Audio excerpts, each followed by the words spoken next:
Once upon a time, there was a lion that lived in Africa with all the other lions. The other lions were all bad lions,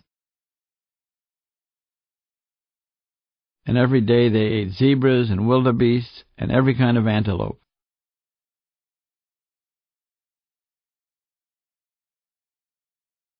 Sometimes the bad lions ate people, too.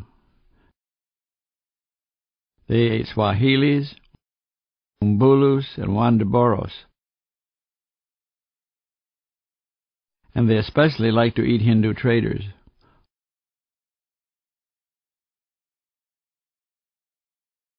All Hindu traders are fat and delicious to a lion. But this lion that we loved because he was so good had wings on his back.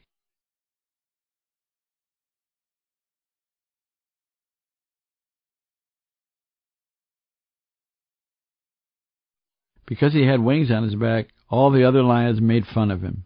"Look at him with the wings on his back," they would say, and they would all roar with laughter. "Look at what he eats," they would say, because the good lion only ate pasta and scampi because he was so good.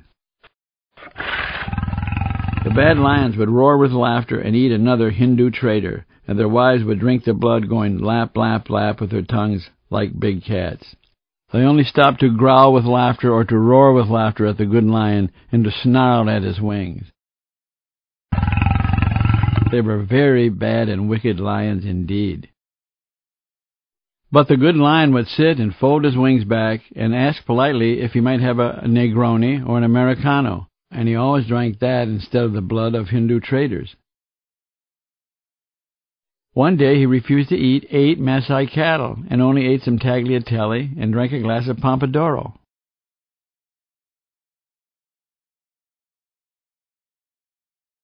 This made the wicked lions very angry, and one of the lionesses, who was the wickedest of them all and could never get the blood of Hindu traders off her whiskers, even when she rubbed her face in the grass, said, "Who are you that you think you are so much better than we are? Where do you come from, you pasta-eating lion? What are you doing here anyway?" She growled at him, and they all roared with laughter.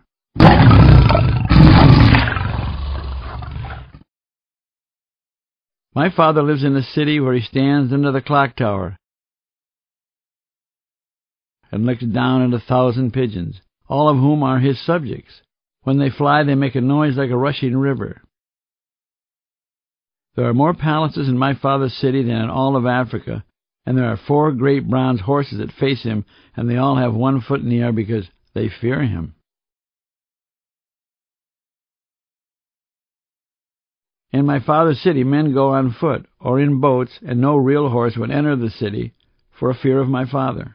"Your father was a griffin," the wicked lioness said, licking her whiskers. "You are a liar," one of the wicked lions said. "There is no such city." "Pass me a piece of Hindu trader," another very wicked lion said. "This Maasai cattle is too newly killed." "You are a worthless liar and the son of a griffin," the wickedest of all the lionesses said. "And now I think I shall kill you and eat you, wings and all." This frightened the good lion very much, because he could see her yellow eyes and her tail going up and down and the blood caked on her whiskers, and he smelled her breath, which was very bad because she never brushed her teeth, ever. Also, she had old pieces of Hindu trader under her claws. "Don't kill me," the good lion said. "My father is a noble lion, and always has been respected, and everything is true as I said." Just then the wicked lioness sprang at him, but he rose into the air on his wings and circled the group of wicked lions once. With them all roaring and looking at him, he looked down and thought, "What savages these lions are." He circled them once more to make them roar more loudly. Then he swooped down low so he could look into the eyes of the wicked lioness, who rose on her hind legs to try and catch him. but she missed with her claws, and the good lion said, "Adios," he said, for he spoke beautiful Spanish, being a lion of culture. "Au revoir," he called to them in exemplary French. They all roared and growled in African lion dialect.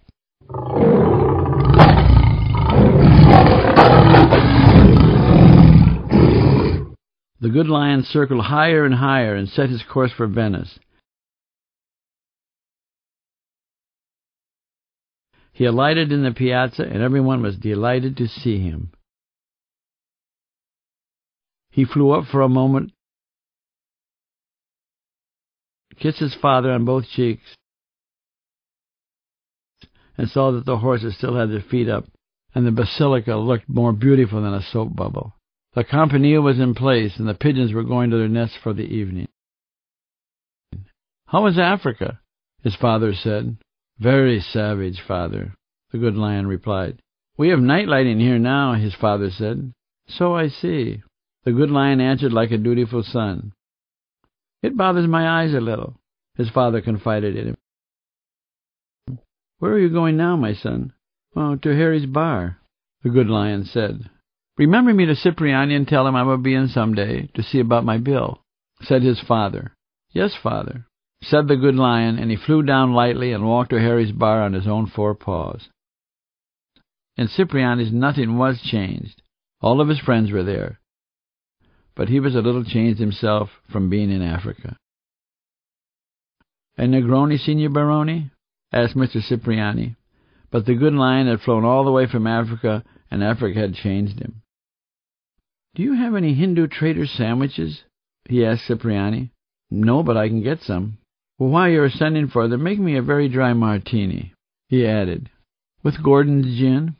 "Very good," said Cipriani. "Very good indeed."